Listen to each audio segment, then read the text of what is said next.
یہ تھے حافظ دادین صاحب جو کہ اپنی خوبصورت آواز میں اللہ رب العزت کی بڑائی بیان کر رہے تھے اور مصطفیٰ علیہ السلام کی شان بیان کر رہے تھے۔ اب میں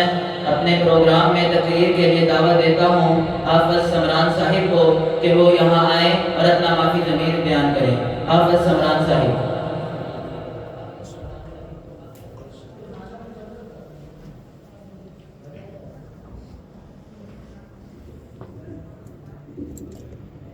نحمده ونصلي على رسوله الكريم أما بعد فأعوذ بالله من الشيطان الرجيم بسم الله الرحمن الرحيم والذي جاء بالصدق وصدق به أولئك هم المتقون صدق الله العظيم وقال النبي صلى الله عليه وسلم لأبي بكر الصديق أنت صاحبي في الغار وصاحبي في الجنة او کما قال علیہ الصلوۃ والسلام۔ محترم سازہ کرام اور گلشن انور کے چاہتے ناکتے پھولو، السلام علیکم ورحمۃ اللہ وبرکاتہ۔ آج میں آپ حضرات کے سامنے اس شخصیت کے منعقد کرنا چاہتا ہوں جو فنافی الرسول بھی ہے، رفیق قبر بھی ہے، رفیق حشر بھی ہے، یار غار بھی ہے، نبوت کا وفادار بھی ہے۔ علامہ ابن حجر مکی رحمہ اللہ ان کی ولادت پر لکھتے ہیں کہ وقت حاطف نے آسمان سے آواز آئی، اے اللہ کی بندی، یہی ابو بکر صدیق ہے جس کا نام عبداللہ ہے، جس کے والد کا نام ابو قحافہ ہے، جس کی کنیت ابو بکر ہے، جس کا لقب عتیق و صدیق ہے، مشہور محمد کا رفیق ہے، یہی وہ بچہ ہے جو آخری نبی کا قیامت تک رفیق ہے، یہی ابو بکر صدیق ہے جو وصی رسول ہے۔ سامعین محترم، یہی ابو بکر صدیق ہے جو مشہور محمد کا رفیق ہے، یہی ابو بکر صدیق ہے جو آخر نبی کا سب سے پہلا رفیق ہے، مصطفیٰ کا محافظ، مصطفیٰ کا وزیر، مصطفیٰ کا مشیر ابو بکر صدیق ہے۔ پوری کائنات میں شہید بہت ہیں، محدث بہت ہیں، عالم بہت ہیں، حجاج بہت ہیں، مفتی بہت ہیں، مگر صدیق ان میں سے ایک ہے۔ لوگ کہتے ہیں دمادم مست کلندر، علی کا پہلا نمبر، ان کا بھی پہلا نمبر ہے، مگر شجاعت میں ابو بکر صدیق کا پہلا نمبر ہے، مگر خلافت میں خدا کی قسم حضرت علی حضرت عثمان کے خلیفہ تھے، حضرت عثمان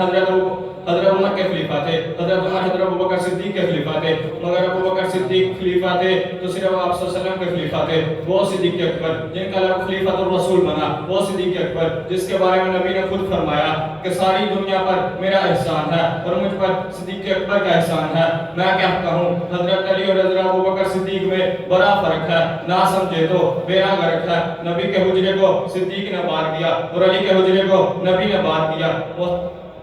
سامعین محترم، نبی سچا تھا تو ابو بکر صدیق بن گیا، نبی عادل تھا تو عمر عادل بن گیا، نبی سخی تھا تو عثمان سخاوت کا بادشاہ بن گیا، نبی بہادر تھا تو علی حیدر قرار بن گیا، بہادر حضرت عمر فاروق بھی تھے، بہادر حضرت خالد بن ولید بھی تھے، مگر صدیق اکبر ان میں سے ایک تھے جس کو قرآن نے صدیق کہا، جس کو مصطفیٰ نے صدیق کہا۔ کون صدیق اکبر؟ وہ صدیق اکبر جس نے سب سے پہلے اسلام کی تصدیق کی، وہ صدیق اکبر جس نے سب سے پہلے اسلام کے پرچم کو بلند کیا، وہ صدیق اکبر جس نے سب سے پہلے قیامت طیبہ کی صدا کو بلند کیا، وہ صدیق اکبر جس نے سب سے پہلے معراج کی تصدیق کی، وہ صدیق اکبر جس نے سب سے پہلے اپنے محبوب کو کندھا دیا۔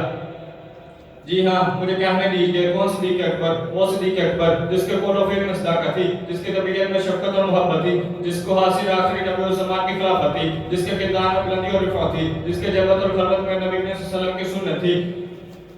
جس کے جلوت و خلوت میں نبی صلی اللہ علیہ وسلم کی سنت تھی، جن کے مال میں سخاوت تھی،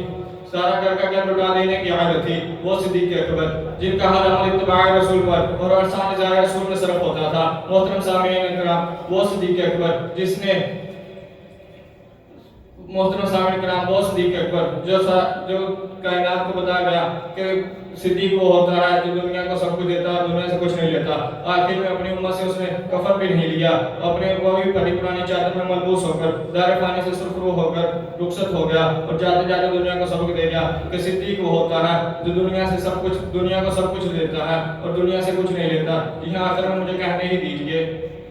پہلوئے مصطفیٰ میں بنا آپ کا مزار، پہلوئے مصطفیٰ میں بنا آپ کا مزار، پہنچی وہیں پہ خاک جہاں کا خمیر تھا، پروانے کو شمع بلبل کو پھول بس، خدا کے لیے صدیق